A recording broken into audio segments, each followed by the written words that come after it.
السلام علیکم دوستو، میں ہوں ایس ایم فاروق ساگری ویلاگر۔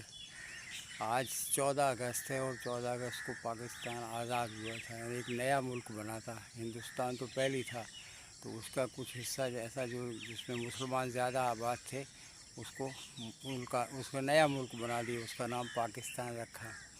بنانے والے تو چلے گئے اس دنیا میں، کاش وہ زندہ ہوتے تو دیکھتے آج کیا حال ہے پاکستان کا۔ لوگوں نے اتنی قربانیاں دی تھیں اور ان کا نتیجہ کیا نکلا، کیا صلہ ملا۔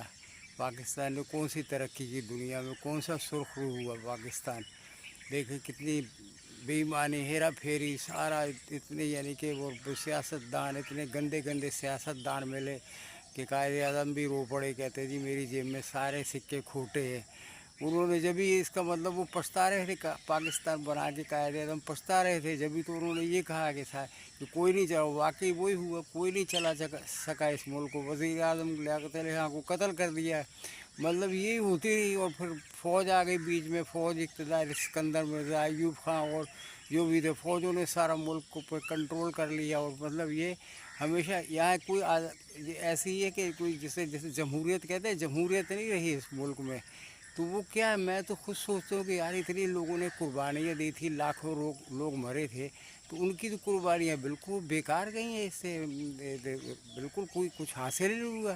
ہم لوگ کہاں کھڑے ہیں بالکل، یعنی کہ مہنگائی دیکھ لے، حکومت دیکھ لے، سارے کے سارے چور، یعنی کہ عوام بھی، یہ نہیں کہ حکمران ہے، عوام بھی بہت بے ایمان، چیٹ ساری دنیا میں مشہور ہے۔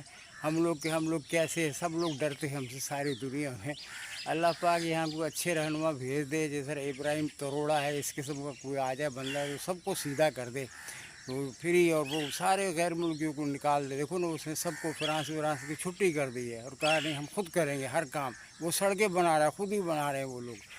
تو ایسا ہمیں لیڈر مل جائے اللہ پاک، تو اس ملک کو کچھ ہو جائے سپورٹ، ورنہ تو یہ ملک جو ہے نا، مجھے نہیں نظر آتا ہے کہ یہ ملک جو ہے نا قائم رہے گا۔ چاروں طرف تو دشمن ہو گئے، چاروں طرف جو دشمن ہوں گے تو ملک کے حصے بکھرے ہوں گے ہی۔ وہ ایک چینی پروفیسر، اس نے تو کہہ ہی دیا کہ Pakistan will no longer be there in the world map. باقی اللہ خیر کرے، اللہ حافظ۔